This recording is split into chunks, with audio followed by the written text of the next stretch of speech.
ख्वाइश classes में आपका स्वागत है। हम शुरू कर रहे हैं test series REET level 2 science की। तो ये टेस्ट सीरीज सप्ताह में एक बार वीडियो आपके लिए अपलोड कर दिया जाएगा, जिससे आपको पता चले कि आपकी तैयारी कैसी चल रही है। तो वीडियो के साथ बने रहे और वीडियो को पूरा ज़रूर देखें और ज़रूर बताएं कि आपने कितने सवाल सही किए हैं। तो शुरू करते हैं आज की टेस्ट सीरीज। पहला सवाल है कि जीवाणु की खोज किसने की थी? तो Louis Pasteur, Robert Koch, Antony von Leeuwenhoek या इवानोव्स्की ने की थी। तो इन चारों में से कौन सा ऑप्शन सही है, किसने जीवाणु की खोज की थी? तो इसमें जो Louis Pasteur, Robert Koch, Antony von Leeuwenhoek या इवानोव्स्की, तो जो एंटोनी वॉन लीवेनहॉक है उन्होंने इसकी खोज की। जीवाणु की खोज किसने की? एंटोनी वॉन लीवेनहॉक ने।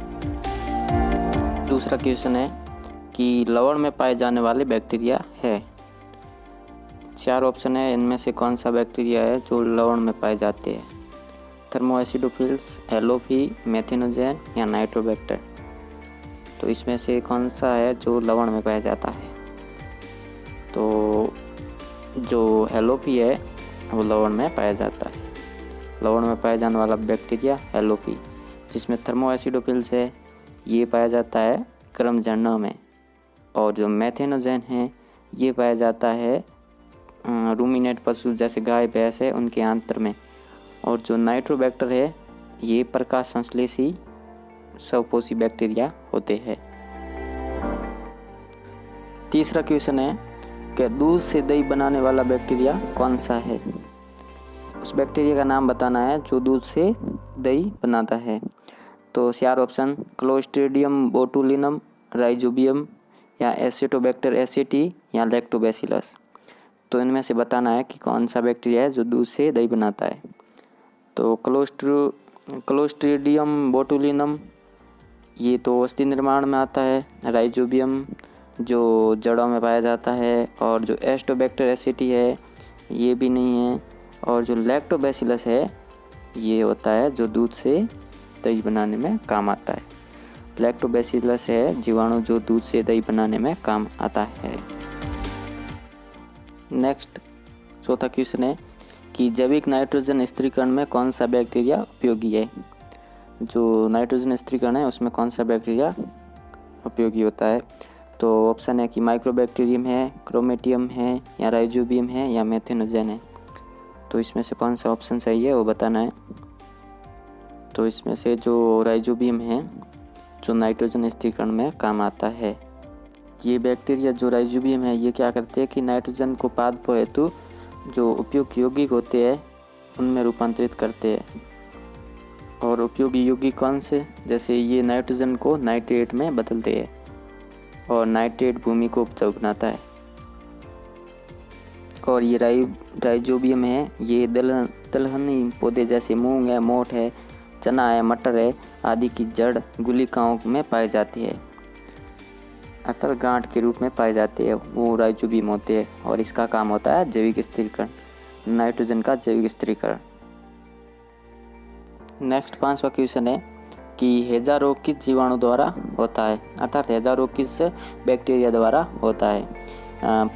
चार ऑप्शन है, विब्रियो कोलरी, ट्रेपनेमोपैलिडम, साल्मोनेला टाइफी या क्लोस्ट्रीडियम टिटेनी। तो जो इसमें जो हैजा रोग है वह विब्रियो कोलरी से होता है। तो ट्रेपनेमोपैलिडम इससे कौन सा रोग होता है? तो इससे होता है सिफिलिस। जो साल्मोनेला टाइफी है इससे कौन सा रोग होता है? इससे होता है टाइफाइड या मियादी बुखार। जो क्लोस्ट्रीडियम टिटेनी है तो इससे कौन सा रोग होता है? इससे टिटनेस या धनुष रोग जिसको कहते हैं वो होता है। और हैजा है वो विब्रियो कोलरी से होता है। नेक्स्ट छठा क्वेश्चन है कि सर्वप्रथम जीवाणु का कृत्रिम संवर्धन किसने किया था? तो कृत्रिम संवर्धन किसने किया? Louis Pasteur, Lister, Robert Koch या इनमें से कोई नहीं।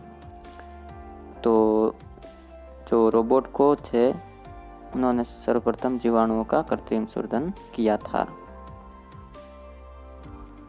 सातवां क्वेश्चन है कि विषाणु की खोज किसने की थी? ये 4 ऑप्शन है, इनमें से कौन से वैज्ञानिक ने विषाणु की खोज की थी? तो पहला है WM Stanley, Ivanovsky, Alexander Fleming या क और ग दोनों। तो विषाणु की खोज सर्वप्रथम किसने की थी? इवानोव्स्की ने की थी। और विषाणु की खोज उन्होंने तंबाकू की पत्ती में मोजेक रोग के कारण का पता लगाते समय की थी और उन्होंने इसका नाम क्या दिया? वायरस दिया। और 1892 में ये खोज की थी इवानोव्स्की ने। 8वां क्वेश्चन है कि सजीव एवं निर्जीव के बीच की योजक कड़ी किसे कहा जाता है?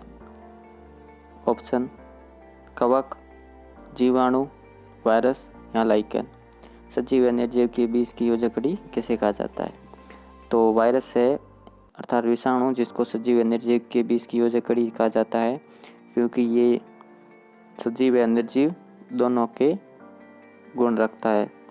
जब ये किसी जीव के अंदर होता है तो सजीव होता है, जब किसी जीव के बाहर होता है या वातावरण में होता है तो ये निर्जीव की भांति व्यवहार करता है। इस कारण से इसको सजीव एवं निर्जीव के बीच की योजक कड़ी कहा जाता है। नेक्स्ट क्वेश्चन है कि वायरस को जीवित तरल संक्रामक किसने कहा? अर्थात कंटेजियम फाइनम फ्लूइड किसने कहा? तो ऑप्शन है कि लुई पास्चर ने कहा था, बिजरिंग ने कहा था, इवानोव्स्की ने कहा था या क और ख दोनों सही है। तो वायरस को जीवित तरल संक्रामक किसने कहा था? तो लुई पास्चर और बिजरिंग दोनों ने कहा था, इसलिए इसका ऑप्शन सही है क और ख दोनों, क्योंकि इवानोव्स्की ने इसको क्या कहा था? वायरस नाम दिया था, जब विषाणु की खोज भी इवानोव्स्की ने की थी। नेक्स्ट क्वेश्चन है 10वां और लास्ट कि वायरस के संबंध में कौन सा विकल्प गलत है? 4 विकल्प है, इसमें से कौन सा गलत है? तो आपने वायरस की विशेषताएं पढ़ी होगी तो ज़रूर पढ़ा होगा कि वायरस अविकल्पी परजीवी है, वायरस में प्रोटीन के अलावा आनुवंशिक पदार्थ भी होता है, वायरस के प्रोटीन आवरण को कैप्सिड कहते हैं, पादप वायरस में दोहरी लड़ी वाला आरएनए होता है। तो इसमें 4 ऑप्शन में कौन सा ऑप्शन है जो गलत है? तो वायरस अविकल्पी परजीवी है, बिल्कुल सही है कि होता है। वायरस में प्रोटीन के अलावा आनुवंशिक पदार्थ भी होते हैं, जो आरएनए, डीएनए हो सकता है, और वायरस के प्रोटीन आवरण को कैप्सिड कहते हैं और इसकी उप इकाइयाँ होती है जिसको कैप्सोमियर कहते हैं। और जो पादप वायरस है उसमें दोहरी लड़ी वाला आरएनए होता है? नहीं, बिल्कुल नहीं। पादप वायरस में हमेशा एकल लड़ी वाला आरएनए होता है। जो जंतु वायरस है उसमें एक और दोहरी लड़ी वाला आरएनए तथा डीएनए दोनों हो सकते हैं। तो इसमें जो चौथा ऑप्शन है वो गलत है। तो आज की टेस्ट सीरीज कंप्लीट। नेक्स्ट सवाल है जिसका आपको जवाब कमेंट बॉक्स में देना है। आपको बताना है कि रेबीज रोग है वो किस वायरस से होता है। जो उत्तर आप कमेंट बॉक्स में देंगे और इसका उत्तर नेक्स्ट टेस्ट सीरीज में बताएंगे। अगर आप हमारे चैनल पर नए हैं तो चैनल को सब्सक्राइब करें, लाइक करें, कमेंट करें और वीडियो को शेयर करें।